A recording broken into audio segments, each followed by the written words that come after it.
नमस्ते दोस्तों, स्वागत है आप सभी का होम मेकर संगीता सिंह में। तो आज मैं फिर से बहुत ही किचन के लिए खास टिप्स लेके हाजिर हूँ। तो फ्रेंड्स, वीडियो को पूरा देखिएगा, हो सकता है इसमें से कोई ना कोई टिप्स आपके लिए भी नया होगा। एक से बढ़ के एक अमेजिंग टिप्स है। किचन के काम तो हम सभी लेडीज करते हैं, लेकिन होता है कि हम अगर टिप्स के थ्रू करें तो हमारा काम भी आसान होता है। हम साथ साथ अपने किचन में बढ़ते खर्चे को भी बचा सकते हैं। चलिए देख लेते हैं अपने सबसे अमेजिंग टिप्स को। तो देखिए, फर्स्ट टिप्स हमारा है चने को लेके। फ्रेंड्स, तो अभी ना सर्दी है ना गर्मी, अभी के मौसम में होता है कि चना हम भिगोते हैं तो नेक्स्ट डे हमारा चना बहुत अच्छे से अंकुरित नहीं होता है। गर्मी में तो हो जाता है, गर्मी में एक दिन में ही अच्छे से अंकुरित होता है, लेकिन सर्दी में कम होता है। तो इसके लिए मैं बहुत ही छोटा सा टिप्स शेयर कर रही हूँ, जिससे आप एक दिन में बहुत अच्छे से चना अंकुरित कर सकते हैं। तो देखिए, इसके लिए आप इस तरह से कोई भी कॉटन का कपड़ा ले लीजिए, हैंकी ले लीजिए, या कोई भी पतला सा कॉटन का कपड़ा ले लीजिए और इस कपड़े को गीला करना है। बहुत ज़्यादा इसमें पानी नहीं रखना है। अब देखिए, इस चने को इस तरह से छानिए। इस जो किचन का झाड़ा होता है ना, उस झाड़े से इस तरह से छान के और आप कॉटन के कपड़े में डाल दीजिए। फ्रेंड्स, इस तरह से झाड़े से छानने से होता है कि इसमें पानी बिल्कुल नहीं जाता है और इसमें चने में बिल्कुल कोई भी स्मेल और कोई भी चिपचिपाहट नहीं होता है। फ्रेंड्स, हम इस तरह से झाड़े से जब चना छानते हैं तो पानी बहुत अच्छे से निकल जाता है। तो देखिए, इस तरह से रखना है और इसे रात भर के लिए छोड़ देना है।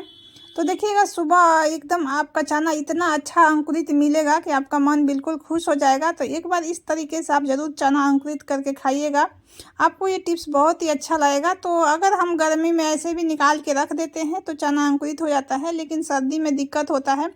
जो हम हाथ से चना निकालते हैं उसमें पानी रह जाता है और वही चना में से स्मेल आने लगता है और बहुत अच्छे से वो अंकुरित नहीं होता है।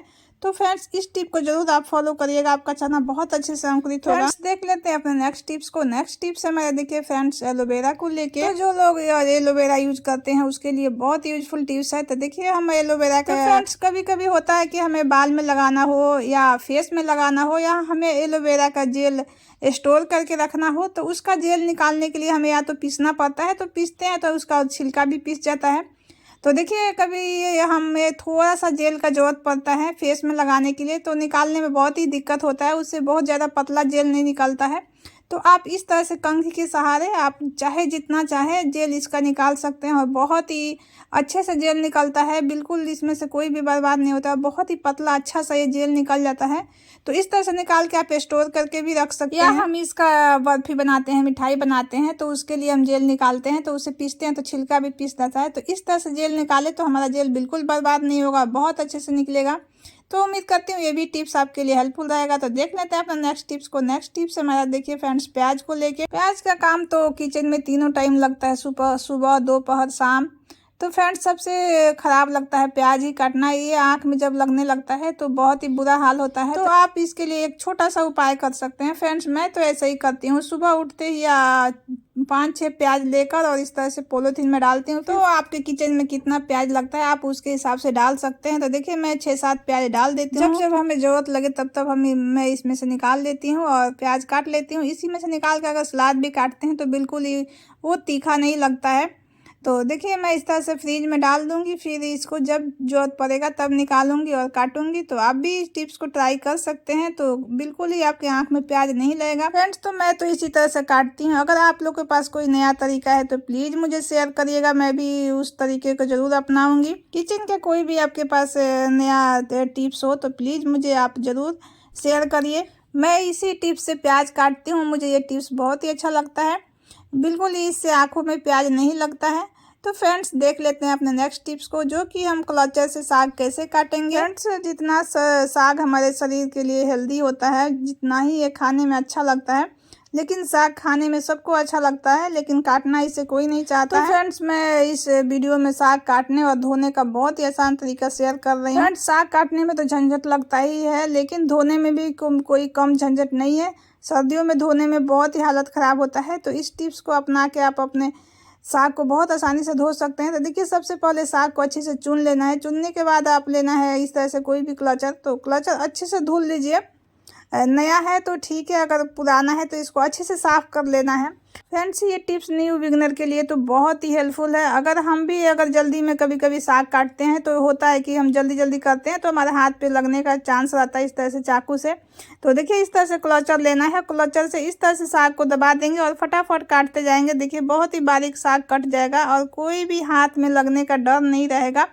तो इस तरह से न्यू बिगनर भी जो कभी नहीं साग काटे हैं वो भी फटाफट इस तरह से साग काट सकते हैं और टाइम भी नहीं लगेगा और हाथ पर भी नहीं लगेगा। तो देखिए, इस तरह से कोई भी साग काट सकते हैं, मेथी, पालक, बाथू, किसी भी तरह का आप साग काट सकते हैं। तो देखिए, जो बच जाता है उसमें फिर दोबारा सा साग लीजिए और फिर उसको मिक्स करके फिर काटते जाइए। फिर थोड़ा सा बच जाएगा, फिर उसके साथ दूसरा साग लीजिए और काटते जाइए। फ्रेंड्स, ये था काटने का तरीका। अब मैं धुलने का तरीका शेयर कर रही हूँ। फ्रेंड्स, तो देखिए, अभी जब सर्दी था तो साग धुलना कितना मुश्किल था, तो मैं तो इसी तरीके से साग धुलती हूँ, मुझे कोई परेशानी नहीं होता है। आप भी इस तरीके से धुल सकते हैं। फ्रेंड्स, तो देखिए कितना बारीक मेरा साग कटा हुआ है, मैं कितना बारीक इस क्लचर से काटी हूँ, मैं इसी तरह से काटती हूँ। तो देखिए, साग धोने के लिए हमें हाथ बार बार डुबाने का कोई ज़रूरत नहीं पड़ेगा। तो आप इस तरह से इस झाड़े का यूज कर सकते हैं। तो देखिए, इस तरह से जब हम हाथ डुबाते हैं तो हमारा हाथ ठंडा होता है और साग से हाथ बहुत जल्दी ख़राब भी होता है। तो आप इस तरह से झाड़े का इस्तेमाल कर सकते हैं। तो देखिए, झाड़े से अच्छे से उसको डुबो देना है। उसके बाद इस तरह से फटाफट झाड़े से छान लीजिए। इससे साग वेस्ट भी नहीं होता है, बिल्कुल एक भी साग आपका बर्बाद नहीं होगा। देखिए, बहुत अच्छे से पानी से निकल जाता है और बहुत फटाफट इससे साग धुल जाता है।